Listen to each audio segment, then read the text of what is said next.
Buenos días, sean todos bienvenidos. Estamos en este domingo, nos da mucho gusto tener entre nosotros. Somos la Iglesia Bautista Betel, aquí en la ciudad de Los Mochis, y estamos en la escuela dominical. Mi nombre es Silfredo Varela, soy pastor de la iglesia, y también pues, está junto conmigo el hermano Eduardo Galindo, saludándoles con mucho gusto de poder tenerse entre nosotros, animándoles a que pues, tengan su Biblia. Estamos estudiando el libro de los Hechos. Hoy estaremos en el capítulo número 23, y pues, reciban un saludo de parte de la iglesia. Eduardo, ¿quieres saludar? Sí, claro, muchas gracias por conectarse a la transmisión. Sean bienvenidos. Hechos capítulo 23, la verdad que es un tema que me ha llamado mucho la atención, un pasaje en especial, ahorita lo vamos a comentar, ¿no? Las cosas que hace Dios, la misericordia que tiene con sus servidores, con su pueblo, cómo Dios demuestra su amor a través de darnos ánimo, a través de su palabra, inclusive pues a veces de una manera bien poderosa y sobrenatural, como pasó aquí delante del apóstol Pablo en Hechos capítulo 23. Sean bienvenidos, tengan su Biblia en la mano, y pues recordando siempre que lo que está escrito aquí en la Biblia es para nuestra enseñanza. Nos es útil para corregirnos, para guiarnos a toda verdad y para prepararnos para cumplir el propósito de Dios en su obra, ¿no? Para trabajar en su obra mediante la Escritura, con la Escritura que nos guía. Sí, recuerda que pues, la Biblia es la fuente de autoridad, es Dios hablando a su pueblo. En el libro de los Hechos lo que hemos estado viendo es precisamente la obra del Espíritu Santo usando a su iglesia, usando a su pueblo, y cómo el Evangelio se extendió de manera exponencial, precisamente porque el Espíritu Santo es el que estaba guiando a los apóstoles. Y bueno, en este caso ya estamos viendo a Pablo, estamos ya en el segundo viaje misionero del apóstol Pablo, y bueno, el Señor ha tenido todas estas experiencias que pareciera que las circunstancias iban a detener el Evangelio, pero no, el Evangelio es indetenible, no hay manera de detenerlo. A la fecha se ha querido estorbar precisamente la propagación del Evangelio de Jesucristo, pero hasta hoy nadie ni nada ha podido detenerlo. Recuerda que estamos en este capítulo 23, Pablo está frente al concilio. Acuérdense que Pablo tuvo ahí algunas dificultades con los mismos judíos, con los sacerdotes, y bueno, Pablo contando obviamente como cualquier creyente con la presencia del Espíritu Santo. Y vamos a ver hoy el capítulo número 23, pero antes quisiera que oráramos. Vamos a orar para que Dios dirija esta clase, y pues les animamos a que tomen notas. Igual si quieren hacer alguna pregunta, algún comentario, pueden ponerlo ahí en el chat. Esta clase está grabada, pero de cualquier manera el día de la transmisión estamos viendo nosotros las preguntas y ahí mismo podemos contestarlas, y creo que a lo mejor va a ser con más facilidad. Así que vamos a orar, así que le invito a que cierren sus ojos. Señor, te damos gracias por este día, Señor, porque nos permites una vez más poder compartir tu palabra, y te rogamos, Señor, que pues, podamos entender claramente lo que tú nos enseñas en tu palabra, que podamos entender, Señor, la obra del Espíritu Santo usando a su pueblo, Señor, y que podamos nosotros vivir en esa experiencia de la dirección de tu Espíritu Santo, donde podamos dejar que Él sea quien nos guíe en todo, Señor, sabiendo que pues, el poder para ser testigos viene precisamente por el Espíritu Santo en nuestras vidas. Bendícenos en este día, Señor, y gracias por aquellos que están conectados y que seguramente tienen la mente dispuesta y una voluntad también con toda la disposición para someterse a tu palabra. Gracias en el nombre de Jesús. Amén. Bien, pues Hechos 23. Voy a leer los primeros versículos, ¿sí? Para ver la circunstancia que está Pablo enfrentando. Dice entonces Pablo, mirando fijamente al concilio, o sea, Pablo presenta defensa porque acuérdense que a Pablo lo estaban acusando de algo que era pues totalmente falso, pero bueno, recuerden la idea que tenían los judíos, sobre todo los judaizantes. Pablo dice: varones hermanos, yo con toda buena conciencia he vivido delante de Dios hasta el día de hoy. El sumo sacerdote Ananías ordenó entonces a los que estaban junto a él que le golpeasen en la boca. Entonces Pablo le dijo: Dios te golpeará a ti, pared blanqueada. ¿Estás tú sentado para juzgarme conforme a la ley, y quebrantando la ley me mandas golpear? Versículo 4, los que estaban presentes dijeron: ¿al sumo sacerdote de Dios injurias? Pablo dijo: no sabía, hermanos, que era el sumo sacerdote, pues escrito está: no maldecirás a un príncipe de tu pueblo. Esa experiencia de Pablo debe haber sido una experiencia pues, dura para él. Pues, primero él se presenta y se identifica con los judíos, les dice hermanos. Obviamente, no porque haya grupo de creyentes a los que está hablando, recuerda que era el concilio, pero obviamente la identidad de Pablo como judío pues, la hace notar. Y Pablo habla de su buena conciencia que tiene él delante del Señor, y me parece que esto es un desafío también para el creyente, porque tendríamos que analizar nuestra propia vida y tener esa convicción de que tenemos buena conciencia delante del Señor. Y Pablo dice hasta el día de hoy, Pablo, incluso no siendo creyente, él era considerado como un hombre pues, piadoso y temeroso de Dios, y sobre todo celoso pues, de la ley, porque Pablo mismo menciona que él cumplía la ley, pero sin embargo aquí estaba frente al concilio. Él obviamente es golpeado, mandado por el sacerdote Ananías, y que le golpearan la boca precisamente por lo que Pablo estaba diciendo. Pablo pues le contesta bueno, Pablo, dicen los que han analizado la vida de Pablo y la manera en cómo él se conducía, que Pablo era de un temperamento colérico, era un hombre que reaccionaba determinante. Aquí reacciona Pablo y le dice al sacerdote, Dios te golpeará a ti, pared blanqueada. Es una expresión dura, ¿no?, a un sacerdote, y pues Pablo, según ahí vemos, no sabía que era el sacerdote, porque aún Pablo pues les tenía respeto al sacerdote, pero Pablo aquí responde y bueno, le dice, estás tú sentado para juzgarme conforme a la ley, y quebrantando la ley me mandas golpear. Y bueno, ahí le contestan a Pablo, le dicen al sumo sacerdote de Dios, injurias. Y bueno, Pablo aquí de alguna manera pues se disculpa, ¿no?, por lo que hizo, porque no sabía. Pero bueno, son circunstancias que cualquier gente se enfrenta. Tiene uno que se enfrenta a unas circunstancias que lo hacen reaccionar. Aquí el punto es cómo reaccionamos ante las circunstancias, ¿no? Sí, y hay un punto bien interesante. Yo aquí, pues como ustedes saben, una de las maneras que a mí me gusta leer la Biblia es a través de preguntarle, le llaman un método inductivo, preguntarle la Escritura. Y una de las preguntas que tengo aquí en esta parte precisamente es, ¿por qué el sumo sacerdote, que era, por así decirlo, como el gobernador ese año del pueblo, era la persona que entraba al lugar santísimo una vez al año? Recordemos lo que dice por allá el Pentateuco, que entraba inclusive amarrado y con unas como campanitas por si acaso él moría, ¿no? Él era la persona en ese año, Ananías, el sumo sacerdote. Si bien el apóstol Pablo se sintió, pues obviamente en desobediencia por lo que hizo, pero hay una pregunta: ¿por qué el sumo sacerdote de ese año, Ananías, manda a golpear a Pablo en la boca? Seguramente, y lo vemos aquí, y quiero expresarlo así bien claramente, porque pensó que Pablo acababa de decir una blasfemia, acababa de decir una mentira, porque Pablo inicia diciendo, mirando fijamente a los que lo iban a juzgar al concilio, dijo Pablo, se expresa así: varones hermanos, yo con toda conciencia he vivido delante de Dios hasta el día de hoy.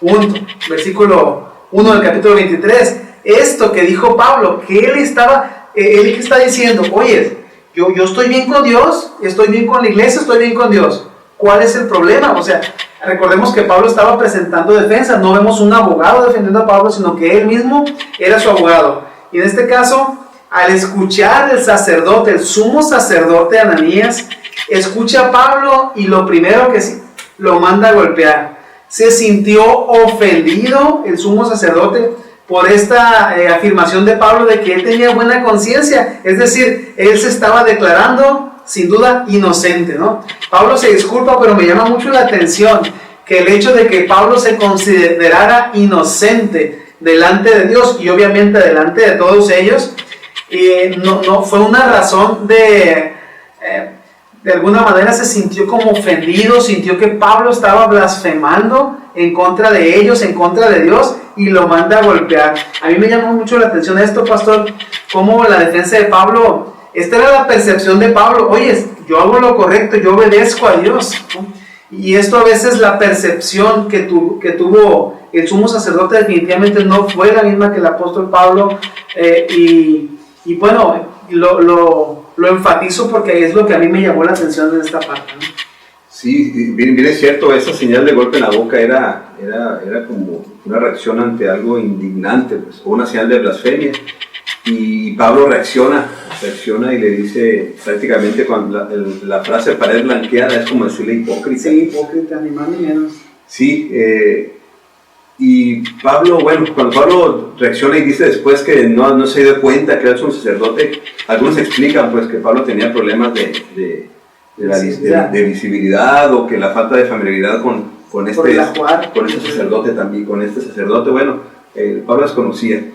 Pero bueno, son las circunstancias que vive el creyente que está dispuesto a defender su fe y a exponerla. Siempre va a haber oposición, siempre va a haber alguien que le resulte hasta como indignante el que uno hable acerca del Señor. Y Pablo, pues, aún con la conciencia de que él era llevado precisamente dirigido por Dios y con todo dentro del plan y propósito del Señor para que Pablo predicara pues, a gente importante, porque Pablo desde un principio se expuso de él que él iba a ser testigo ante reyes, gobernadores, y bueno, Pablo estaba aquí frente a un sacerdote, y bueno, si conocen la historia de Pablo llegó, porque después de esto, Pablo llega hasta gente de alto nivel en el gobierno romano, y es precisamente porque el plan de Dios es ese. El plan de Dios se cumple, ¿sí? Y quiere cumplirlo usando a su pueblo, usando a su iglesia, así como a Pablo lo usó para cumplir su propósito. Lo mismo el Señor quiere usar nuestras vidas, usar su vida, la nuestra, la vida de su iglesia precisamente para cumplir sus propósitos. Y esta narrativa del libro de los Hechos pues nos muestra las circunstancias a las que se enfrenta cualquier creyente como el apóstol Pablo. Así que no nos debería sorprender cuando nos encontramos con oposición, incluso cuando incluso nos juzgan, ¿sí? Como a Pablo. Pablo prácticamente le están diciendo blasfemo, y realmente Pablo lo único que estaba diciendo era hablando con sinceridad, porque también otras traducciones es que Pablo mirando fijamente es como si está hablando con sinceridad, porque Pablo se sabía delante de Dios pues, por su relación con el Señor. Pero bueno, aquí la interpretación del sacerdote fue como una blasfemia y lo manda a golpear. Dice el versículo 6, entonces Pablo, después de esta fricción, ¿no? Esta situación difícil en la que Pablo después de esto, Pablo notando que una parte de los que estaban ahí eran saduceos y otra era de fariseos, alzó la voz en el concilio y dice: varones hermanos, yo soy fariseo, hijo de fariseo, acerca de la esperanza y de la resurrección de los muertos se me juzga. Cuando dijo esto se produjo disensión entre los fariseos y los saduceos, y la asamblea se dividió. Es claro, pues había una división. Estos saduceos y fariseos, curiosamente, cuando en el tiempo de Jesús se unieron contra Jesús. Aquí estaban juntos también contra Pablo, pero Pablo, pues bueno, la sabiduría que viene de lo alto, ¿no? de Pablo les dice que el juicio que le están haciendo es precisamente porque él habla de la resurrección de los muertos. Y en el caso de los fariseos y los saduceos, los fariseos son los que también creían en la resurrección, y los saduceos decían que no había resurrección, y de ahí se crea esa división, y lo explica el versículo 8. Los saduceos dicen que no hay resurrección, ni ángel ni espíritu, pero los fariseos afirman estas cosas. O sea, eso fue lo que hizo que la asamblea se dividiera. Sí, es bien curioso porque Pablo, como dice mi pastor, sí, precisamente, sin duda que, como lo dice el Señor en Hechos 1:8, que el poder que íbamos a recibir por medio del Espíritu Santo para testificar, pues sería Dios mismo hablando a favor del creyente. Inclusive el Señor dice que no nos preocupemos cuando tengamos que presentar defensa en alguna ocasión, porque Él mismo dará la palabra que se tenga que hablar. Y aquí sin duda que vemos, pastor, esa situación cumplida en Pablo, porque él los observa y dice: bueno, me están acusando por algo que ellos mismos predican. Ellos predican que hay resurrección y predican que hay vida eterna, por así decirlo. Hay esperanza para los que mueren en fe. Aún los fariseos, y él ve la división con los saduceos. La mayoría de los estudiosos piensan que esos saduceos pues no se les llamaba como hombres de fe, no creían, no tenían una buena y correcta interpretación. Sin embargo, formaban parte del concilio y fueron una parte muy importante para el pueblo de Israel, pero sí se les miraba como su interpretación no era en alta estima, ¿no? de los saduceos. Entonces Pablo, al ver esto, yo creo que se percata. Pablo es una persona que tuvo mucho alcance, muchísima sabiduría, y pues da en el clavo, da en el puro punto, y se pone de alguna manera como víctima, pero como él se hace notar como parte de ellos mismos. Él se pone delante de sus hermanos o compañeros, vamos a decirlo así, fariseos. Hasta aquí no se identifica como cristiano, sino más bien como fariseo, y entonces dice: oye, soy uno de ustedes, predico lo que ustedes predican y me están juzgando por eso. Entonces creo yo, honro la sabiduría que Dios le dio al apóstol Pablo en esta situación. Claro, sí, recordemos que los saduceos negaban precisamente la vida futura. Sí, ellos tenían la idea de que la vida, al morir la persona, ahí terminaba, y los fariseos sí hablaban precisamente de una vida futura, de la resurrección. Y Pablo identificó ahí los grupos, pues los dos grupos que había, y precisamente Pablo, como dice Eduardo, se identifica porque era fariseo, hijo de fariseo, él mismo lo dice, y se identifica y les dice: yo predico la esperanza de la resurrección, lo mismo que los fariseos. Entonces ahí se divide la asamblea, queda dividida, es decir, se rompe esa unión que había contra Pablo, porque ¿cómo podrían los mismos fariseos acusar a Pablo y juzgar a Pablo de algo que ellos mismos predicaban y enseñaban? Y la asamblea queda con esa división, pues. Y bueno, dice el versículo 9 que se levanta un gran alboroto, pues dice el versículo: y hubo un gran vocerío, ¿sí? Imagínense, ¿no? Una legata ahí como en la sala de los senadores y diputados, un vocerío, un alegato ahí, y levantándose los escribas de la parte de los fariseos, contendían diciendo: ningún mal hallamos en este hombre, que si un espíritu le ha hablado o un ángel, no resistamos a Dios. Es interesante aquí porque pareciera que en este caso los escribas, que era una parte de los fariseos, se ponen delante de Pablo, incluso afirman que si un ángel le habló o algún espíritu, no resistamos a Dios. O sea, dieron la posibilidad de que era Dios mismo, ¿sí? Usando la vida de Pablo. Y esto, dice el versículo 10, hubo grande disensión. El tribuno, teniendo temor de que Pablo fuese despedazado por ellos, mandó que bajasen soldados y le arrebatasen de medio de ellos y le llevasen a la fortaleza. Aquí, pues, mira, a veces vemos en la televisión disturbios o especie de linchamientos y nos asombra, pero esto no es nada nuevo. Según la descripción bíblica, el problema ocasionó una división en la asamblea, pero el ataque contra Pablo fue grave, porque aquí, según dice la Biblia, que el tribuno tuvo temor de que Pablo fuese despedazado por ellos. Pues la palabra despedazado, bueno, se puede interpretar como que lo estaban golpeando o sencillamente lo estaban jaloneando, no sabemos exactamente, pero bueno, es el riesgo que corre el creyente, pues, cuando predica el evangelio, y la única manera de no correr riesgos es quedándose callado, ¿no? Sí, otra pregunta que tengo por aquí. Ya saben que a veces aquí su hermano Eduardo es muy preguntón, me gusta este método, me gusta preguntarle al futuro. Yo digo, entonces, ¿cuál era el problema que tenían en contra de Pablo? O sea, ¿cuál era el problema que tenían los fariseos y los saduceos en contra de Pablo? Yo les voy a decir cuál era el problema. El problema no es que él predicara la resurrección o la esperanza en la vida futura. No lo menciona aquí con claridad, pero ellos ya venían arrastrando un problema. El problema es que él aseguraba que esa esperanza podía cumplirse, la resurrección, solamente a través de la fe en Cristo Jesús, ¿no? Entonces, de alguna manera yo puedo ver que el entendimiento de ellos, inclusive al momento de acusar al apóstol Pablo, su acusación y su molestia de siempre de los fariseos y saduceos era que Pablo predicaba que Jesús era el Cristo y solo a través de él hay vida eterna y esperanza. Entonces, aquí no vemos esa acusación por parte del concilio hacia Pablo, y Pablo al final los persuade de su inocencia, los persuade sin duda. Aquí lo vemos, y sí, hay que también recalcar que también había entre ellos fariseos que tenían temor del Señor.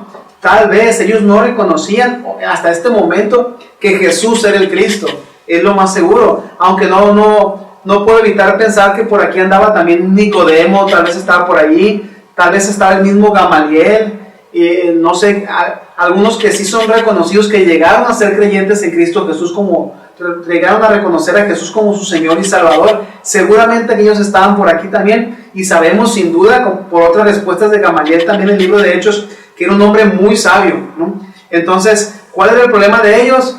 Que él predicaba a Cristo. Aunque aquí no lo expusieron en contra de Pablo. De haber sido así, posiblemente lo hubiesen encontrado culpable. Y otra, a mí me llama mucho la atención y doy gloria a Dios porque realmente aún en medio de la dificultad, en medio de la acusación en contra de Pablo, aún hubo hombres movidos, seguramente no tengo ninguna duda, por Dios mismo, por su Espíritu, en que dicen, no encontramos ningún mal en este hombre. Y aparte hay una palabra aquí que dice mi traducción, aquí la que tengo aquí, la Reina Valera 60, no resistamos a Dios. Eso no significa otra cosa más que un temor a Dios, un temor tremendo, de alguna manera por la misma insistencia de ellos, o tal vez una percepción equivocada de lo que hacía el apóstol Pablo. Ellos podían estar luchando en contra de Dios, y sabemos que es horrenda cosa caer en manos del Dios vivo, y sin duda que hago énfasis en esto también, ¿no? Sí, definitivamente el problema que tenían era ese, que Pablo predicaba a Jesucristo como el Mesías y a un Cristo resucitado. Y era el problema pues, que tenían tanto los fariseos como los saduceos, pero aquí se enfocan principalmente en la resurrección de los muertos, que Pablo obviamente se salió de lo alto precisamente para cumplir su propósito. Pero sí llama la atención precisamente el hecho de que no se menciona en esta acusación el problema real que tenían los fariseos y los saduceos en contra de Pablo. Aquí pareciera como que el problema se voltea y el problema lo tienen estos dos grupos, ¿sí? Que unos hablan de la resurrección y otros no, porque no se menciona que estaba Pablo predicando acerca de Jesucristo, pero era el problema principal, que cuando se predica de Jesucristo siempre va a haber pensamientos contrarios, ¿no? Recuerda que el pueblo de Israel esperaban a un Mesías totalmente diferente al Mesías que vino. Ellos esperaban un guerrero, esperaban un rey, esperaban a alguien que viniera con un ejército, y bien nunca se imaginaron que iba a ser que el Mesías iba a ser un sencillo carpintero. Y bueno, esperaban un hombre, pero jamás nadie se imaginó tampoco que Dios mismo era el que vendría encarnado en Jesucristo para ser precisamente el Mesías. La aplicación de Pablo era esta, que Jesucristo era el Mesías prometido, lo cual ocasionó problemas e incredulidad en el pueblo judío, y más porque hablando pues de la salvación a través de Jesucristo, por fe en Jesús, por gracia, también eso vino a causar problemas entre los fariseos, los judaizantes, y bueno, se hacía todo este problema. Y es interesante porque el problema, la tensión principal que había en la predicación del Evangelio era una tensión desde los religiosos.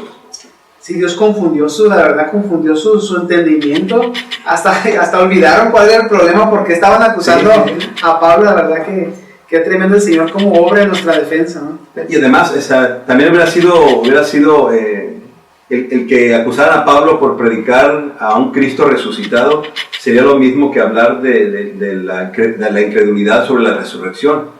Pero sí, aquí se les olvidó, fuera tanto es que a veces el celo hace que se olvide el principal problema, pues el enojo, el celo, la rencilla hace que uno se desenfoque. Por eso es importante mantenernos siempre enfocados en Jesús, en el autor y consumador de la fe, porque cualquier otra cosa puede distraer. Aquí se distrajeron y ya no supieron ni por qué acusarlo a Pablo. Yo creo que es interesante cómo lo emocionados que estaban les desvió de la atención del principal problema, y eso nos puede pasar. Nos emocionamos con algo por alguna circunstancia que nos es molesta, nos podemos distraer y entonces perdemos el enfoque.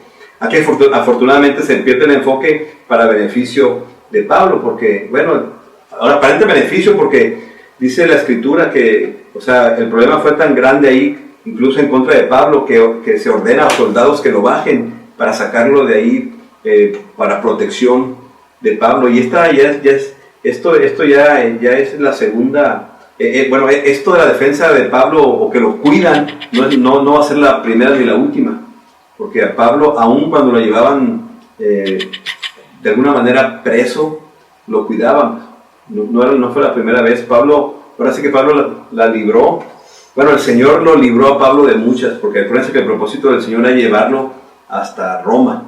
Entonces Pablo sabía él que pese a las circunstancias él tendría que llegar a Roma, así que había cierta confianza, pero Yo creo que la confianza en Dios debe ser, a pesar de que veamos la circunstancia como en nuestra contra, entender que el propósito de Dios se cumple, ¿sí? Y que en ese propósito muchas veces podemos pasar por sufrimiento, por aflicción, por situaciones difíciles, pero con la confianza que hay en el Señor de que en medio de la circunstancia Él está ahí con nosotros. Bien, seguimos con la lectura ahí en Hechos 23, el versículo 10, el versículo 11, a la noche siguiente se le presenta el Señor y le dice a Pablo: ten ánimo, Pablo, pues como has testificado de mí en Jerusalén, así es necesario que testifiques también en Roma.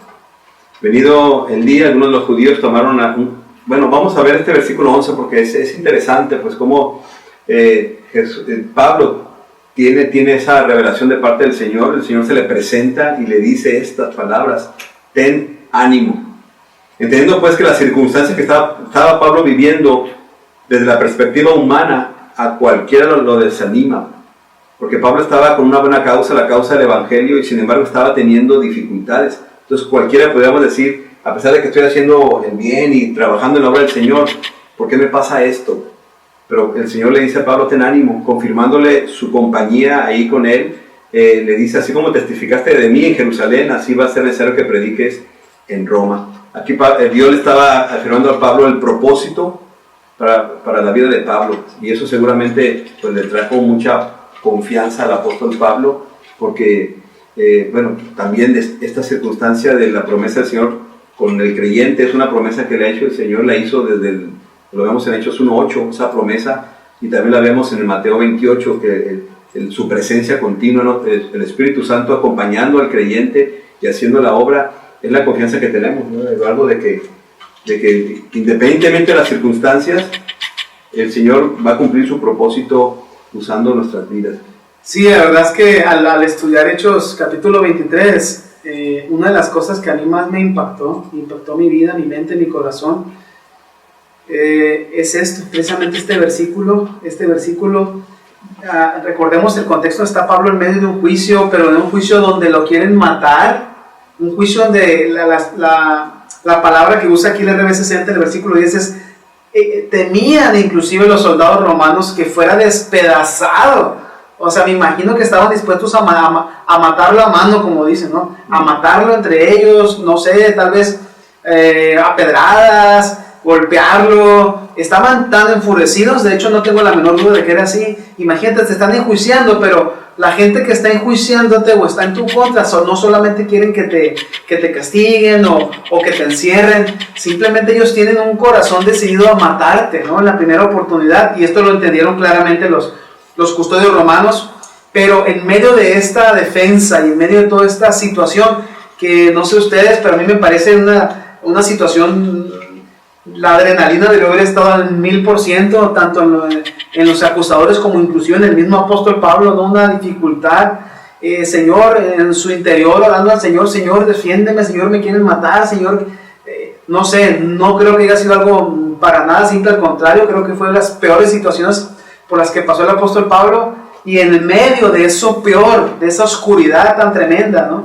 Llega el versículo 11, donde nos expresa, aquí nos deja relatado Lucas, que en la noche siguiente Jesucristo mismo se le aparece al apóstol Pablo y usa unas palabras tan sencillas y tan llenas de consuelo, ¿no? Le dice aquí en el versículo 11: Pablo, ten ánimo, pues como has testificado de mí en Jerusalén, así es necesario que testifiques también en Roma.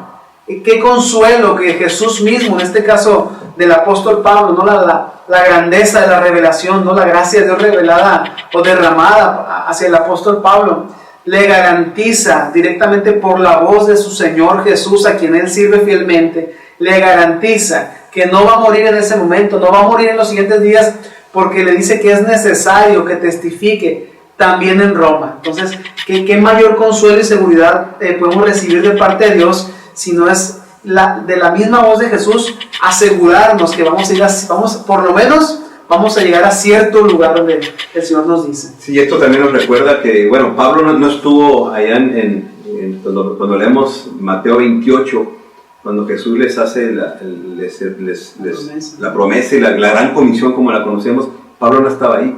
Pero sin embargo, el mismo Jesús que les dijo a los apóstoles que estaría con ellos todos los días hasta el fin del mundo y que iban a ser testigos en Jerusalén, en toda Judea, en Samaria, hasta el último de la tierra, ese mismo Jesús a Pablo le está confirmando también su presencia y el propósito para la vida de Pablo. Por eso es que a Pablo se le conoce como el apóstol a los gentiles, porque Pablo fue otro de los que Jesús mismo le habla. Por eso es que también se le considera como apóstol, porque fue llamado precisamente por Jesús, porque tuvo ese encuentro personal con Jesús. Jesús se le aparece aquí a Pablo y es interesante, pues esto que Pablo experimenta, que en medio de la circunstancia el Señor le da el ánimo. Y esto también pues, nos recuerda a nosotros, a los hijos de Dios, que en cualquier circunstancia tenemos que tener presente las palabras del Señor Jesús, de que he aquí yo estoy contigo, con ustedes todos los días hasta el fin del mundo. Esa fue la promesa y Pablo, esto es de aliento para su vida, de ánimo. Del versículo 12 en adelante vemos una parte también de la historia, porque esto es como una aventura, pues si hubiera una película de Pablo donde narraran exactamente todo esto que vive, porque dice el versículo 12, voy a leer toda esta parte de lo que se estaba tramando en contra de Pablo. Dice que venido el día, algunos de los judíos tramaron un complot y se juramentaron bajo maldición. O sea, era prácticamente un asesinato premeditado, diciendo que no comerían ni beberían hasta que hubiesen dado muerte a Pablo. Eran más de 40 los que habían hecho esta conjuración, los cuales fueron de los principales sacerdotes y de los ancianos, y dijeron: nosotros nos hemos juramentado bajo maldición a no gustar nada hasta que hayamos dado muerte a Pablo. Es interesante, fueron con los principales sacerdotes y los ancianos a decirles que estaban planeando un asesinato. Ahora pues, ustedes con el concilio requieran al tribuno que le traiga mañana ante ustedes para que como que queréis indagar alguna cosa más cierta acerca de él, nosotros estaremos listos para matarle antes de que llegue. Era un homicidio premeditado en donde estaban confabulándose con los sacerdotes y con los ancianos. O sea, está tremendo eso, porque, o sea, dice uno, bueno, o sea, ¿qué tan grave era lo que estaba haciendo Pablo? Pero el problema no era el problema era el resentimiento, el rencor, el odio, lo que había en el corazón de esta gente, al grado de hacer este juramento bajo maldición, planeando un asesinato, ¿verdad? Sí, está bien tremendo y nos hace ver realmente la realidad. La realidad es que ha habido un odio histórico en contra de la predicación del Evangelio, un odio histórico hacia Jesucristo, también un odio histórico en contra de su iglesia. Aquí lo podemos ver claramente al principal líder de la iglesia cristiana del primer siglo hacia los gentiles, el apóstol Pablo. Era un odio colectivo, o sea, la manera en que expresan su odio y su total rechazo al mensaje de salvación. En este caso, los líderes religiosos judíos, fariseos y saduceos, era a través de querer asesinar al principal propagador del mensaje de salvación al mundo, ¿no? El día de hoy no es diferente, hay muchas maneras de que se censure el mensaje en los medios, en las redes sociales, y realmente, ¿por qué? Porque realmente en ellos hay un espíritu de alguna manera del anticristo viviendo en ellos, son dirigidos por el espíritu que gobierna este mundo, como dice la Escritura, y lo podemos ver totalmente manifestado en ellos. Ellos odiaban a Pablo, sí, pero realmente el odio era hacia Jesucristo, hacia su mensaje. Ellos no podían aceptar ni concebir en sus mentes que Jesús es el Cristo. Ellos no concebían en su mente la necesidad de arrepentirse de sus pecados y creer en Jesús como Salvador. Esa es la raíz de todo el problema del apóstol Pablo. Entonces, como alguna vez Jesús le dice a Pablo: oyes, ¿por qué me persigues? No, soy Jesús al que tú persigues. Ahora ellos mismos, los fariseos y saduceos, están persiguiendo a Jesucristo a través de perseguir al apóstol Pablo. Quisieran, si es posible, matar de nuevo a Jesucristo. Si fuera posible para ellos, lo harían sin ninguna duda, pastor. Y qué tremendo ver esta maldad que imperaba y que de alguna manera se manifiesta también en nuestros días. Sí, y es el mismo grupo que también mataron a Jesús. Y más que del pueblo judío, era este grupo de personas obviamente dirigidas por el enemigo. Eran los sacerdotes, los fariseos, los saduceos, en contra de Jesús, y todo lo que tuviera que ver con Jesús, pues era odiado, era repudiado, al grado de planear un homicidio premeditado, igual confabulado con los religiosos, que eso también lo que llama la atención, pues que el problema eran los religiosos. Si los mismos que conocían la palabra, que conocían la ley, que conocían los profetas, son los mismos que tramaban precisamente la aniquilación del Evangelio. Bien, como dice Eduardo, esto es histórico. Y sigue, mire, la iglesia del Señor siempre ha sido atacada y seguirá siendo atacada, pero hasta hoy no ha sido detenida, no ha sido destruida. Entonces eso también da mucha aliento y esperanza al creyente, que pese a las circunstancias, incluso pese a los ataques que se tiene, pues la iglesia sigue existiendo, el Evangelio se sigue compartiendo, el Evangelio sigue llegando hasta lugares donde incluso está prohibido. Ahí hay gente que está compartiendo el Evangelio, entonces, porque es la promesa del Señor. Entonces eso nos debe quedar bien claro al creyente, porque eso nos da mucha confianza de que pues, no somos los primeros en los que podemos experimentar ataques o estorbos del enemigo, porque esto lo podemos ver en la historia, incluso ahí en Hebreos, cuando habla de todos esos grandes hombres y mujeres defensores de la fe, también habla de que muchos fueron muertos a filo de espada, aserrados, asesinados, encarcelados, muchos. Sí, sin embargo, el Evangelio sigue y a más de 2000 años después de Jesucristo, el Evangelio se sigue compartiendo, las Biblias se siguen imprimiendo, se siguen haciendo Biblias en más idiomas, porque esa fue la declaración de Jesús, que el Evangelio iba a llegar hasta los confines de la tierra. Y bien, aquí había un complot para matar a Pablo, dice el versículo 16, más el hijo de la hermana de Pablo, o sea, ¿por qué no dice el sobrino de Pablo? Es más fácil. El hijo de la hermana de Pablo, oyendo hablar de la celada, es decir, de este complot, fue y entró en la fortaleza y dio aviso a Pablo. Pablo, llamando a uno de los centuriones, le dice: lleva a este joven ante el tribuno porque tiene cierto aviso que darle. Él entonces, tomándole, le llevó al tribuno y dijo: el preso Pablo me llamó y me rogó que trajese ante ti a este joven, quien tiene algo que hablarte. Él entonces, tomándole, le llevó al tribuno y dijo, el tribuno, tomándole de la mano, retirándose aparte, le preguntó: ¿qué es lo que tienes que decirme? Él le dijo: los judíos han convenido en rogarte que mañana lleves a Pablo ante el concilio, como que van a inquirir alguna cosa más cierta acerca de él, pero tú no les creas, porque más de 40 hombres de ellos le acechan, los cuales se han juramentado bajo maldición a no comer ni beber hasta que le hayan dado muerte, y ahora están listos esperando tu promesa. Esta es parte de la narración, lo que está sucediendo en contra de Pablo. Bueno, y sí es cierto, como menciona Eduardo, el problema en sí no era Pablo, sino era el mensaje que Pablo estaba compartiendo. Y esa es la realidad. El problema no somos los creyentes, el problema es el evangelio que predicamos. Sí, recuerde que el ladrón no viene sino para matar, robar, destruir. Pues hay alguien que gobierna este mundo, que quiere detener. Pero también la Biblia nos dice, cuando Jesús mismo le afirmó a Pedro y le dijo que las puertas del Hades no prevalecerán contra la iglesia. Así que, hermanos, estemos confiados, independientemente de lo que se esté gestando en contra del evangelio, de la labor de la iglesia, no lo va a poder detener. Y eso, por lo menos a mí como pastor, me da mucha paz y tranquilidad, sí, de que la obra del Señor es la iglesia de Él, y Él pues cumple su promesa de estar todos los días hasta el fin del mundo. Sí, de hecho, dato curioso es que ellos se pusieron de acuerdo, los fariseos, en no comer y bajo maldición, no comer ni beber hasta que le hayan dado muerte a Pablo. La verdad, para la gloria de Cristo Jesús, o se murieron de hambre probablemente, que no lo creo porque eran unos hipócritas, y aparte fueron malditos por ellos mismos, o sea, bajo maldición, o sea, somos malditos si no matamos a Pablo, y no vamos a comer ni beber hasta que esto suceda. Para gloria de Jesucristo, yo no creo que se hayan muerto de hambre. No, seguramente comieron. Ese me hace que fue pura actuación también. Pero para gloria del Señor, a pesar de la determinación de estos hombres acerca de dar muerte a Pablo y del juramento que hicieron, sin valor, un juramento sin valor, sin duda, ¿no?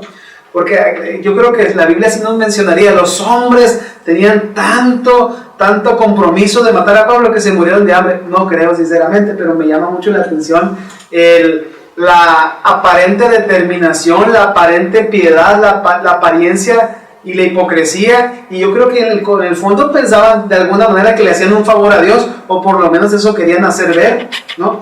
Y bueno, es de recalcarse su determinación para hacer el mal, a pesar de ser personas religiosas, pero tal vez pensando que hacían el bien. Lo podemos ver claramente con la sinceridad del apóstol Pablo, que en el pasado él también pensaba que hacía el bien al perseguir a la iglesia de Cristo, aunque hacía el mal, él lo reconoció por incrédulo. Entonces, no tengo ninguna duda en llamar a estos hombres, sin duda que incrédulos, también confundidos. Claro, y yo creo que esto también Pablo se reflejaba en ellos, porque Pablo también, o sea, perseguía a la iglesia con el mismo fervor que estos hombres querían matar a Pablo, porque así lo narra la Escritura. Pablo crujía los dientes, es decir, era un resentimiento y pues, podemos llamarle odio y deseo de detener esa predicación. Entonces Pablo seguramente recordó que él era uno de ellos, él tenía esa misma convicción, y yo creo que eso también a Pablo le lleva a tener esa compasión por el prójimo y para predicar el Evangelio, porque él fue llamado desde esa posición de fariseo, desde ese lugar de perseguidor de la iglesia. Era de los que quería aniquilar completamente a todo aquel que predicaba el Evangelio.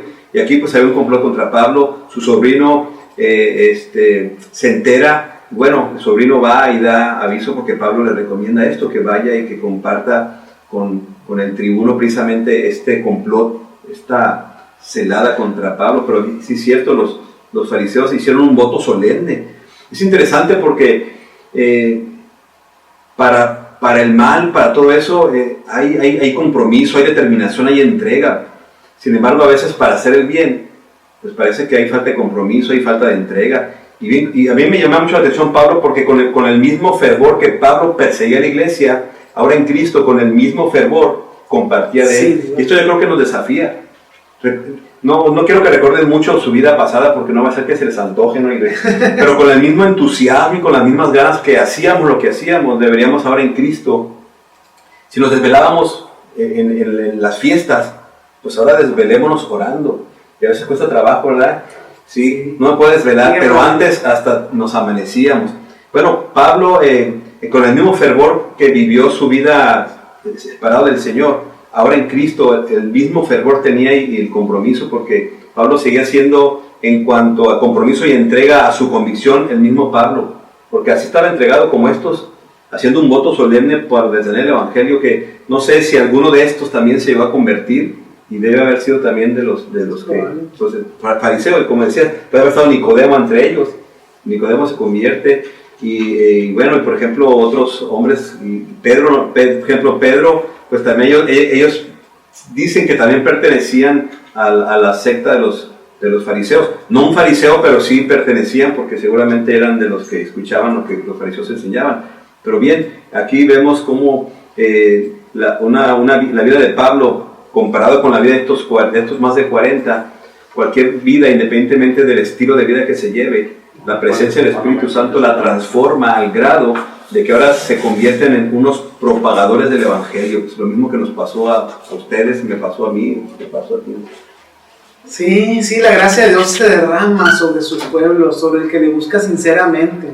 Y yo no tengo ninguna duda que cualquiera de estos hombres, fariseos o inclusive saduceos, si sinceramente buscaban a Dios, no tengo ninguna duda, porque el Señor es su promesa, dice: me buscarán, pero me encontrarán, porque me buscan de todo corazón. Aún habiendo tenido el entendimiento más entenebrecido de todos, siendo el peor para entender las verdades de Dios, que esto es históricamente el pueblo fue un pésimo intérprete de la Escritura, de manera general, fue un mal intérprete de las profecías de la Escritura del Señor. De manera general fue un mal intérprete, pero Dios derrama su gracia sobre quien lo busca sinceramente, ¿no? Y Dios se agrada. Aún mira, Dios no le reclamó al apóstol Pablo: oye, tú perseguiste, o le refirió su pasado. No, Dios simplemente derramó su gracia, quitó eso que la Escritura llama como un velo, como un polarizado, un lente oscuro. Dios lo quitó para que entendiera realmente que Jesús era el Cristo, que Dios mismo se había encarnado, que pudiera comprender, como el apóstol Pablo lo dice en sus cartas, que pueda comprender el amor de Dios expresado en el sacrificio de Cristo, ¿no? En la humillación del único Hijo de Dios. Y pues sin ninguna duda que esto ha pasado con nosotros también. Yo no buscaba a Dios, Dios me buscó a mí. Yo escuché su palabra, no lo buscaba, y no lo buscaba sinceramente, yo no buscaba a Dios. Pero el Señor derramó su gracia sobre mi vida, y sé que es tal vez sobre muchas vidas de los que me están escuchando. Y me da mucho gusto poder servirle humildemente con mis limitantes, ¿no? Con los limitantes que comprendo que tengo, que tenemos. Pero doy gloria a Dios por su gracia, porque a pesar de que yo estaba tan entenebrecido como esos hombres, Dios ha quitado ese velo y ahora pues Dios nos dio el regalo de la fe y aquí podemos servirle humildemente. La invitación, como decía mi pastor, la exhortación de ¿sabe qué?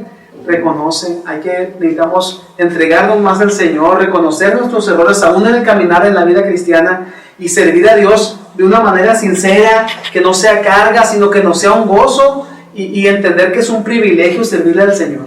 Sí, y lo he comentado otras veces también. Hay una gran diferencia entre el decir tengo que servir al Señor a decir puedo servirle. Así es un privilegio. Y bueno, Pablo fue buscado por el Señor Jesucristo no porque era un gran hombre, un hombre perfecto.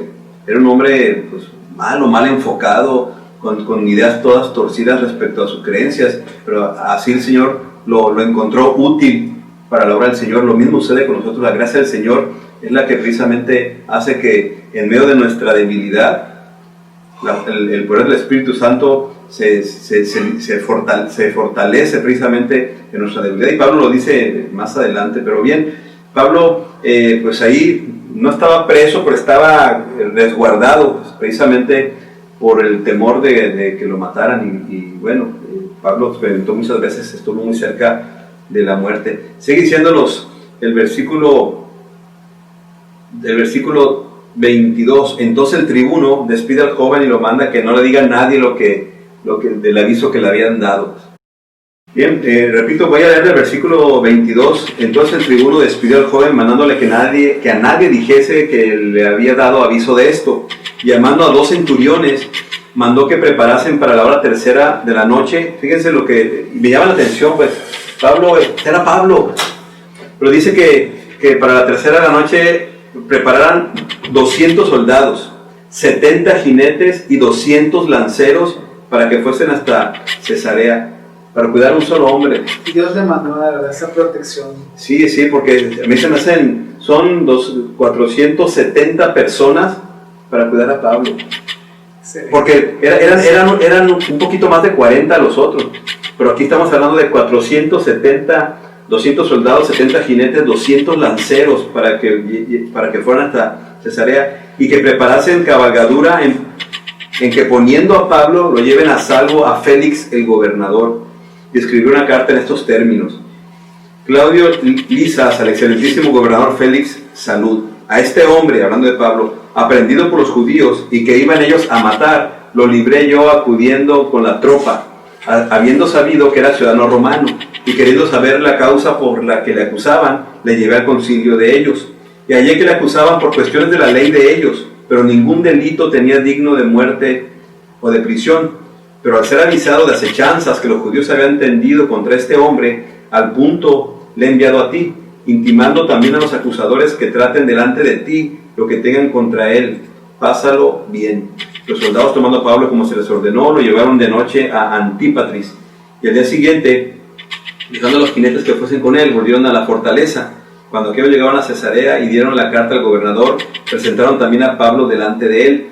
El gobernador, leída la carta, preguntó de qué provincia era, y habiendo entendido que era de Cilicia, le dijo: te oiré cuando vengan tus acusadores, y mandó que le custodiasen en el pretorio de Herodes. Un solo hombre, demasiada protección, y aparte yo creo que esta carta que le llega al gobernador Félix, pues hace que le llame más la atención a Félix oír a Pablo, porque pues, prácticamente no hay nada que le acusen, pero sin embargo había un complot contra Pablo. Y es que el creyente así es, ¿sí? Aparentemente hay un ataque o un complot para detener el evangelio, pero lo único que se logra con eso es extender más el evangelio. Entre más prohibiciones haya para la predicación, pareciera que más se predica el evangelio. Acuérdense, desde el principio empezó una persecución precisamente para detener el Evangelio. ¿Y qué fue lo que sucedió? Lo único que sucedió es que más se propagó el Evangelio. Los creyentes que fueron dispersos a raíz de esa persecución, por donde iban predicando el Evangelio. Entonces, pues ahora sí que la estrategia del enemigo no le resulta. Claro que en esas circunstancias, pues sí, hay mucho creyente que sufre o que muere, pero el Evangelio, que es el propósito del Señor, porque la vida del creyente no está centrada en uno mismo, sino precisamente en la propagación del Evangelio. Y aquí vemos, sí, ya estaba feliz, así como que sabiendo, y bueno, el capítulo 24 nos enseña pues también del interés que hay en el incrédulo por escuchar. ¿Qué es lo que quiere decir Pablo? ¿Cuál es el mensaje de Pablo que ha ocasionado esta revuelta? Bueno, que así el Evangelio, ¿no? Es escandaloso. Sí, estos que han venido, estos que trastornan el mundo entero también han venido acá, eso lo dicen en el capítulo 17, si no me equivoco, de Hechos. O sea, el Evangelio es escandaloso. Sí, es controversial, pastor. De hecho, ya para cerrar les tengo 3 puntos que quiero subrayar o enfatizar de este estudio bíblico de Hechos capítulo 23. Punto número 1, el tema de la esperanza y de la resurrección de los muertos, ¿no? El tema de el llamado a testificar, y 3, el cuidado y la protección de Dios en medio de una dificultad.